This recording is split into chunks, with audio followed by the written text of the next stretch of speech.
Assalamualaikum warahmatullahi wabarakatuh, saudara-saudaraku. Oke, perkenalkan nama saya Rasya Restu Mahesya yang akan menjadi moderator ataupun host dalam pembahasan isu kali ini.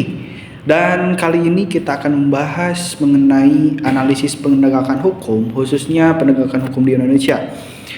Ini akan menjadi segmen yang menarik dan segmen yang pedas tentunya, karena di sini saya akan mengajak rekan-rekan saya tentunya untuk membawakan teori-teori yang mereka pahami. Dan kali ini bersama saya ada siapa, Mas? Perkenalkan, nama saya Fisil Maulana, mahasiswa hukum keluarga angkatan 2025. Ya, Mas Alpi ini teman sekelas saya. Ya, kita ini membahas ya sekaligus juga tugas beliau Pak Iha. Oke, apa yang akan Mas bawakan nih dalam segmen kali ini? Jadi kita akan mencoba menganalisis menggunakan Lawrence Friedman teori yang dikemukakan oleh Lawrence M. Friedman. Oh, gitu. Iya. Nah, menurut Lawrence Friedman tersendiri ya, berarti yang apa ya? Dia tuh yang mengemukakan kan? Iya. Nah, itu ada berapa gitu yang mempengaruhi hukum. Yang mempengaruhinya itu ada. Jadi yang pertama itu ada penegak hukum, dan yang kedua ada isi hukum, yang ketiga ada budaya hukum. Oke. Dari penegak hukum sendiri itu maksudnya kayak gimana contohnya? Jadi kalau di penegak hukum itu ada kepolisian dan kejaksaan dan lain-lainnya. Oh ya, kepolisian, kejaksaan, hakim gitu ya. Ya, betul. Oh ya. Bisa. Untuk maksudnya isi hukum tuh kayak gimana, Mas? Kalau isi hukum itu ya seperti undang-undang dan peraturannya gitu. Oh, jadi hukum itu sendiri gitu. Ya, Kayak itu gimana? harus ada. Terus kalau budaya? Kalau budaya itu seperti jadi ada timbal balik masyarakat kepada hukum itu peduli atau tidak. Oh ya. Jadi bagaimana masyarakat memandang hukum itu sendiri gitu. Ya. Oke, berarti menurut lo kita catat dulu ya. Jadi menurut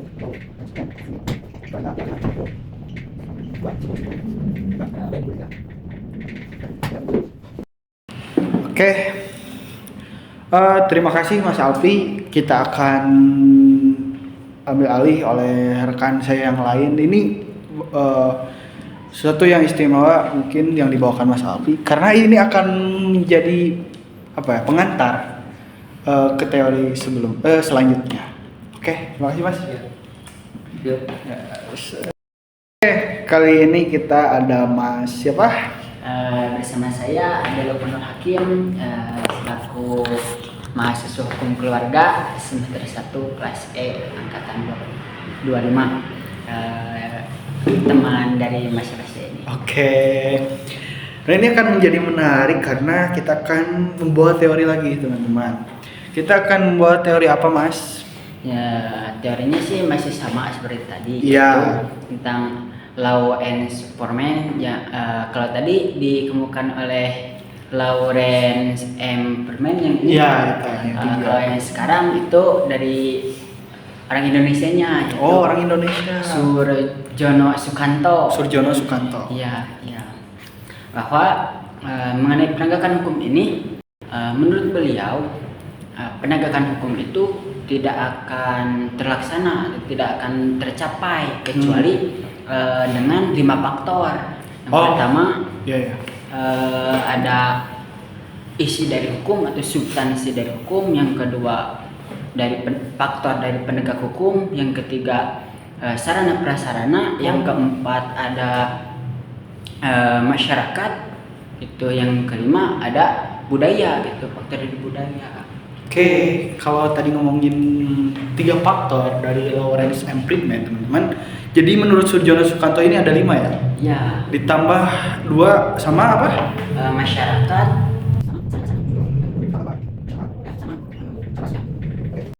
Kita bahas deh, Mas. Dari masyarakat sendiri gitu. kita bisa menganalisis hukum dari masyarakat itu misalnya kayak gimana nih, Mas? Ya seperti gini ya, hukum itu tidak akan bisa ditegakkan jika masyarakat sendiri itu belum paham atau mengenai pentingnya penegakan hukum. Seperti ya masyarakat ini itu kebanyakannya kurang mengetahui gitu tentang hukum-hukum itu. Kurang paham gitu ya mengenai undang-undang yang dibuat sendiri tersebut gitu. Ya, Oke, mengenai sarana prasarana nih, ini unik nih, Mas. Kayak gimana sih sarana prasarana hukum tersendiri? ya seperti teknologi yang memadai gitu. Oke. Seperti orang-orang yang bekerja gitu, penegak hukum seperti hakim, ruang sidang gitu. Ruang sidang harus memadai, jangan sampai kasus hukum banyak, namun sarana prasarana seperti ruang sidang hanya ada beberapa gitu. Oh, oke. Ini kan akan menjadi apa ya? Mungkin karena ini ya, Mas. Kayak misalnya kasus itu terhambat karena ruang sidang. Kasus Ya. itu terhambat karena apa ya? Karena kurangnya SDM lah istilahnya. Ya, betul juga. Oke, baik. Oke, teman-teman, jadi itu mungkin dari tiga teori tadi. Ini Mas Ada yang membawakan teori dari Surjono Sukanto. Yo, salah satu apa ya? eh, Pengamat hukum di Indonesia. Surjono Sukanto itu menambahkan dua. Yang pertama masyarakat, kedua sarana prasarana. Oke Mas, terima kasih. Selanjutnya teman-teman kita akan mengimplementasikan bagaimana teori tadi kita akan mengimplementasikan, menganalisis secara lanjut dengan 5 teori tadi. Oke Mas, terima kasih atas waktunya. Oke teman-teman, sebelumnya nih mohon maaf banget kita ada kesalahan teknis mengenai tempat. Tapi kita akan tetap lanjut mengenai pembahasan selanjutnya bersama. Baik, perkenalkan nama saya Muhammad Mugni Sukril Mubarok dari mahasiswa Hukum Keluarga kelas 1E angkatan 2025. Kebetulan saya juga masih temannya Mas Rasa nih, teman-teman.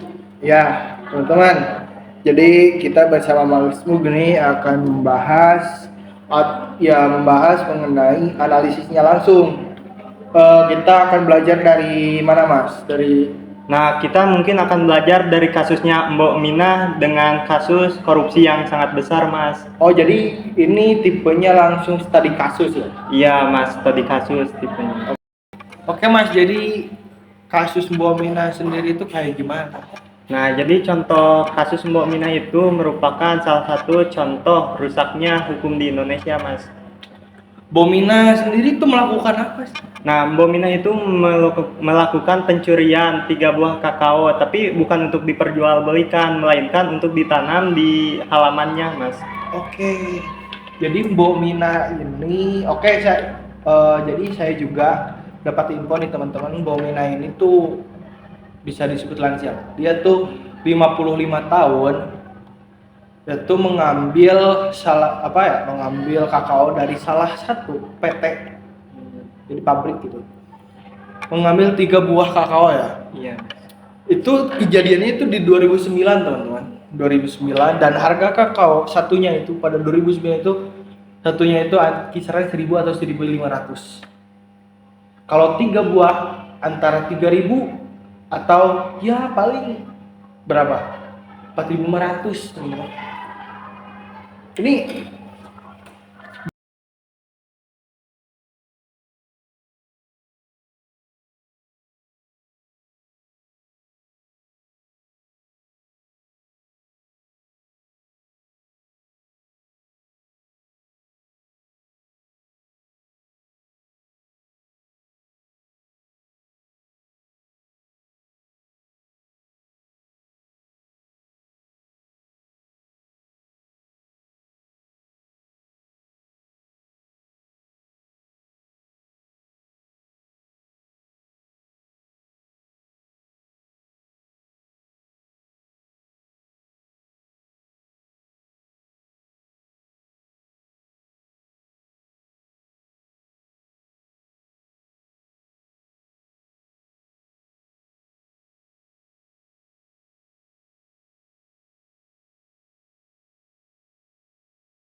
Tiga juga hukum. Yang pertama itu kebermanfaatan. Kedua, keadilan. Tiga, kepastian hukum. Teman-teman yang suka dibahas oleh para pakar hukum mengenai kebermanfaatan, keadilan dan kepastian hukum sendiri. Dan ya kenapa Pomina bisa dijatuhi hukuman, karena pada saat itu mungkin yang didahulukan adalah kepastian hukum sendiri. Kalaulah kasus Pomina ini kita berangkat dari kacamata keadilan, banyaklah yang pasti apalah kasus kecil itu, kakao harga 3.000, harga 5.000, kok bisa dipidana, kok bisa gitu. Ya karena itu teman-teman, karena kita memandang kepastian hukum dan kita berangkat dari kita berangkat dari KUHP yang berisi ini pencurian gitu, teman-teman. Jadi masalahnya, apakah sistem hukum kita akan terus kaku seperti ini, akan terus berkiblat kepada hukum yang tertulis? Memang sistem kita itu, aliran hukum kita itu menganut ataupun mendominasi positivisme, teman-teman, yang dimana kita berpusat kepada undang-undang, KUHP, KUH per. Oke teman-teman, setelah kita studi kasus nih bersama Mas Mugni, tadi kasus Pomina ya yang dijatuhi hukuman karena mengambil 3 buah kokoa. Kita ataupun saya akan langsung menilai bagaimana berjalannya hukum di Indonesia. Saya akan memberikan, karena di sini ada 2 dari 5 yang saya paling urgent itu 2, teman-teman. Hukum dan penegak hukum itu sendiri. Karena saya menilai bahwa hukum di Indonesia masih terlalu sangat kaku lah untuk menangani kasus seperti itu. Masih dibilang terlalu kaku. Untuk menciptakan keadilan masih terlalu kaku, untuk menciptakan kebermanfaatan itu masih terlalu kaku, teman-teman. Oke, kepastian hukum oke. Dan kita lihat penegaknya juga. Oke. Tahun 2009 harga kokoa 5.000, teman-teman. 3 buah kokoa 5.000.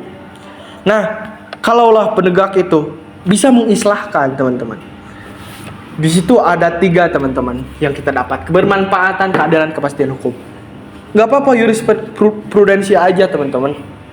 Ganti si 5.000 tadi itu oleh penegak hukum itu sendiri, teman-teman. Itu saran dari saya. Semoga video yang kita buat ini akan menjadi kebermanfaatan untuk kita semua, dan semoga berjalannya hukum di Indonesia selaras dengan apa yang kita inginkan, dan hukum Indonesia akan menjadi pelindung bagi seluruh masyarakat dan pemerintahnya juga, teman-teman. Terima kasih telah menonton video ini.